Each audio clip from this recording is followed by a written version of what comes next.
Senhoras e senhores, o SCAG.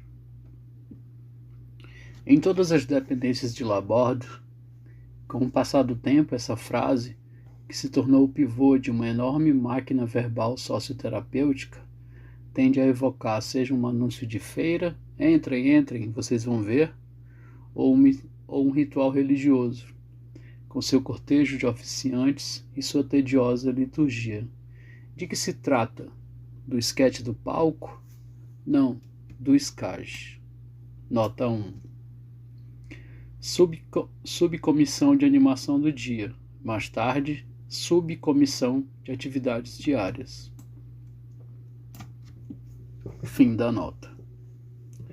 De modo geral, o novo não vai muito longe, pois costuma, dentro de pouco tempo, esquecer-se de se questionar como nós, os crônicos, acerca da natureza dessa subcomissão de sabe-se lá mais o que, a ponto de seu próprio gênero passar de feminino a masculino. A partir da proliferação, retrospectivamente inquietante em seu sistematismo, de instituições até o inverno de 1955, a maioria acabou, como se diz, por desaparecer ou degenerar, deixando uma espécie de adubo institucional, que só fez enriquecer o SCAG. Ele se pôs com efeito a suprir as deficiências dos comitês, do bar, do galinheiro, do rádio, do menu, da limpeza, etc., do secretariado, das comissões de animação e da Assembleia Geral. Será porque acontecia todos os dias? Não é de modo algum evidente que seja mais fácil fazer 7 vezes alguma coisa durante a semana do que só uma vez. Trata-se de uma rotina, mas como explicar que fosse uma das atividades que mais atraiu os doentes? Em 1955, minha ideia foi a da utilidade de haver 4 ou 5 pessoas para realizar tecnicamente, todos os dias, um programa de atividades, cujas grandes linhas deveriam ser decididas semanalmente, no âmbito de uma comissão de animação bem ampla. Foi então que vimos as portas dessa reunião forçadas por um crescente número de participantes, a ponto de causar verdadeira surpresa hoje descobrir que estão presentes menos da metade do efetivo de doentes. Ao mesmo tempo, o SCAG assumiu um papel polivalente de centro de informação, de discussão, de organização e mesmo de assembleia comunitária ou de tribunal, reinando nele, algumas vezes, um eufórico clima de cabaré, em que cada qual pode dizer o que quiser.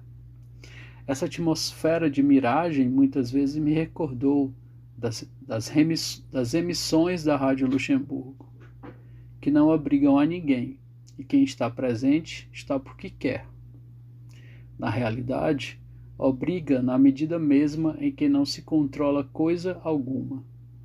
E da mesma maneira como as marcas de dentrifício ficam girando dentro de nossa cabeça, assim também aqui o público vê acumular-se no vazio de seu ócio ou de seu tédio a tentação de ir a algum lugar no qual disseram que vai ocorrer alguma coisa e que vai envolvendo outras pessoas, qual uma longa fila de carneiros de Panurgio, em que cada um só tem diante de si a imagem do outro, visto de trás. Esse fator imaginário, em estado puro no SCAG, parece-me, um fator constante, que vamos encontrar na base de todas as outras atividades, reuniões, ateliês, jogos, porém tornado menos aparente em função do maior utilitarismo destas últimas.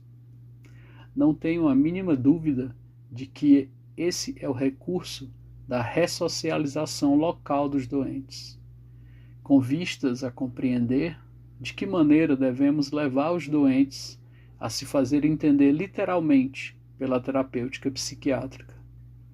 Tentemos aprender as armadilhas da vida normal nas quais nos tornamos o joguete da palavra do outro.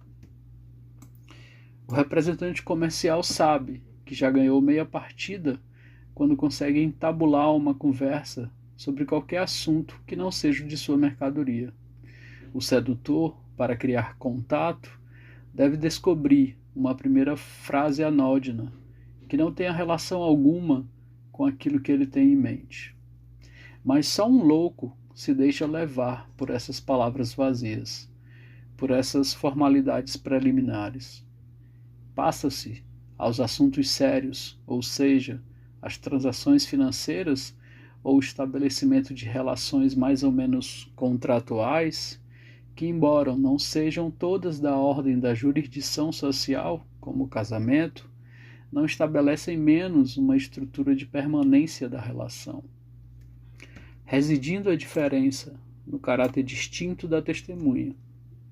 É desse modo que nos tornamos amigos, amantes, empregados, contratados por hora e mesmo inimigos. Tanto é verdade que a agressividade é sempre estruturada nas sociedades, por mais primitivas que sejam, bastando evocar os ritos da vendetta ou o código de honra dos marginais. Os loucos são justamente pessoas que se afastaram dessas relações de troca socialmente normalizadas. Eles não conseguem mais se encontrar em seu âmbito e, ao mesmo tempo, passam a só ver diante de si um único tipo de pessoa, que recebeu na sociedade um mandato específico para se ocupar disso, o psiquiatra. Logo, o único contrato que os loucos têm com a sociedade é a constatação feita pelo psiquiatra de eles, de fato, já não são parte dela, de que estão fora das relações contratuais com a família, o trabalho e etc. Assim, expulso do social, o doente é acolhido na sociedade do psiquiatra, cercado por seus capatazes e de seus encarregados de atender a pequenas necessidades e realizar diversas tarefas. Esse senhorio do psiquiatra o transforma numa estrutura tradicional, em escravo de seu papel de guardião-chefe, ou no grande feiticeiro da magia medicamentosa. O louco, que de modo geral não o é, a ponto de ignorar que não é bom sê-lo, acomoda-se a essa situação da maneira que pode, e, é preciso reconhecer, mais mal do que bem. A voz do escage e outros artifícios do tipo podem modificar em parte a rigidez desse edifício. Não se trata de uma vara de condão, e no fundo não altera coisa alguma. A troca contratual não se restabelece, pois nada do que se faz aqui é realmente sério. Isso não impede que os agentes da sociedade e da coerência simbólica, que são os enfermeiros, se transmutem inadvertidamente em interlocutores. O diálogo rompido da dureza do real se refaz, tendo como objeto futilidades adaptadas à fragilidade e à desestruturação do doente. Os enfermeiros passam, então, da posição de feitores de escravos a de psicoterapeutas. A tarefa do médico volta a ser a de curar, isso é, integrar os tratamentos biológicos às ações dos grupos, subgrupos e indivíduos que lhe cabe controlar no sentido psicanalítico. Vistas desse ângulo, as redes de intercâmbio verbal, que são as instituições, não devem ser concebidas à feição das existentes no mundo normal. Não se faz nelas troca alguma, não se fala nelas contra nada. Por exemplo, participação do doente não é uma troca contra a cura, ela não é nada. Ocorre porque ele assim o quer. Ocorre muitas vezes de insistirmos com um doente para que ele participe de um ateliê. O problema, porém, não se altera. É preciso reconhecer que não é para o seu bem, é o que é. Esse elemento arbitrário da troca é necessário para ajudar o doente a escapar a si mesmo, em seu próprio ritmo, segundo sua dialética inacessível, fora do vazio em que o lançou sua incapacidade de se fazer reconhecer e compreender. O engodo consiste sempre, na verdade, ele que deu o primeiro passo.